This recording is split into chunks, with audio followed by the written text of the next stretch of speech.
Entonces tenemos esta ecuación recursiva.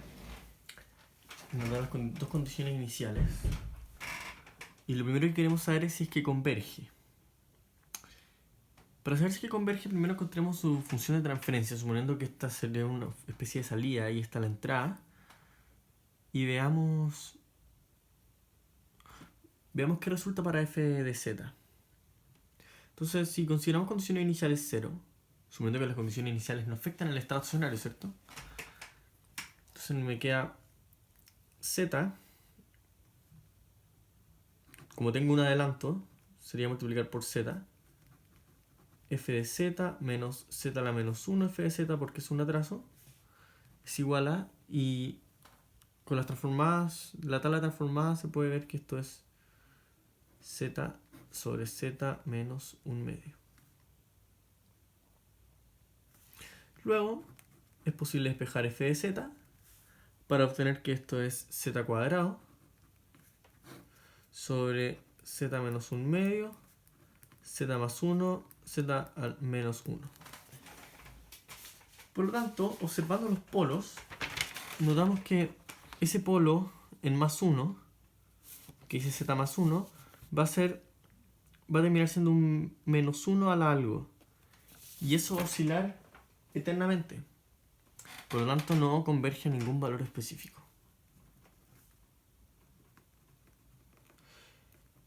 Y hay que tener cuidado acá porque uno podría usar el teorema del valor final y sin embargo obtener un valor falso porque no representa el valor de convergencia. Y ahora queremos encontrar una expresión para la sucesión f de k. Lo primero, notar que si quiero encontrar la transformada z de f en k menos 1, esto sería f menos 1 más z a la menos 1 f de z.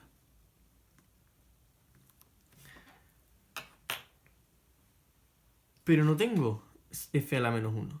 Por lo tanto, puedo adelantar la ecuación completa. Y si la adelanto aquí me va a quedar z en f en k más 2. Que la puedo encontrar como menos z cuadrado f de 0 menos z f de 1 más z cuadrado f de z. Entonces, notemos que esta no la puedo usar, pero esta sí, porque tengo f de 0 y f de 1.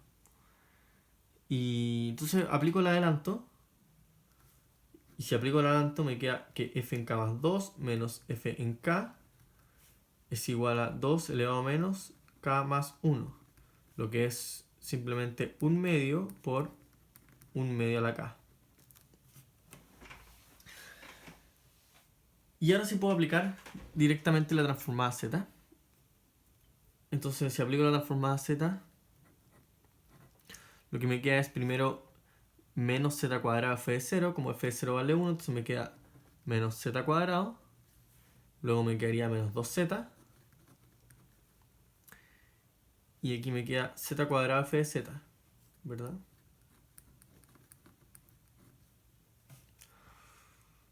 Y esto va a ser igual a 1/2 por z, sobre z menos 1/2.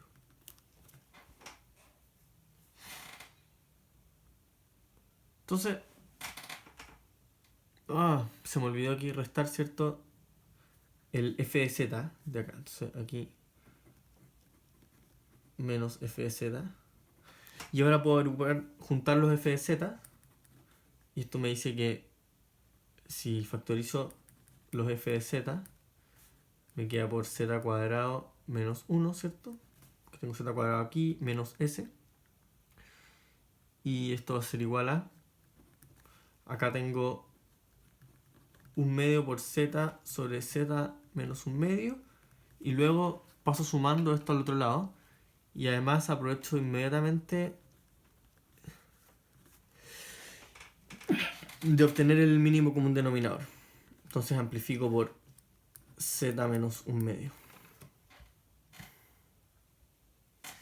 Luego obtengo que f de z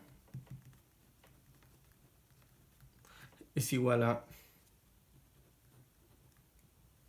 1/2 z más z al cubo menos 1/2, estoy expandiendo los paréntesis, más 2z cuadrado menos z, sobre, paso dividiendo y me queda z cuadrado menos 1, z menos 1/2.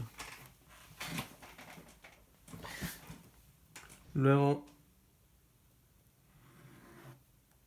sigo y concluyo que f de z entonces vale, voy a sacar un z, voy a factorizar un z por z cuadrado, ¿sí? Y luego junto los z cuadrado acá y terminan siendo z, serían 3/2 z, y luego me queda menos 1/2. Y en el denominador tengo z menos 1/2, ¿cierto? Z menos 1, z más 1, que son los polos que obtuvimos antes y que tiene sentido que se repitan. Entonces ahora, bueno, podemos usar Heaviside, ¿cierto? Para sacar fracciones parciales acá. Y si sacamos fracciones parciales, tenemos que f de z va a ser igual a z por, y esto que está dentro sería entonces 2 z menos 1 menos 1/3 sobre z más 1 menos 2/3 sobre z menos 1/2.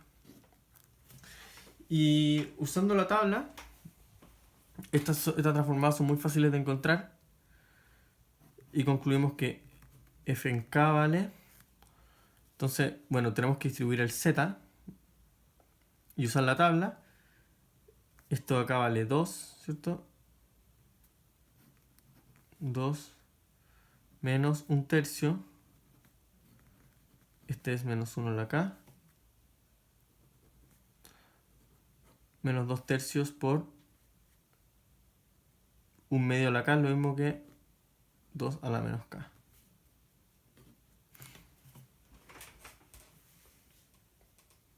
En este caso, esta señal no es causal, ¿sí? Porque es simplemente una sucesión y esto se cumpliría incluso para los k negativos. No hay ningún problema, no hay ninguna restricción en este caso. Así que no va el miedo de k.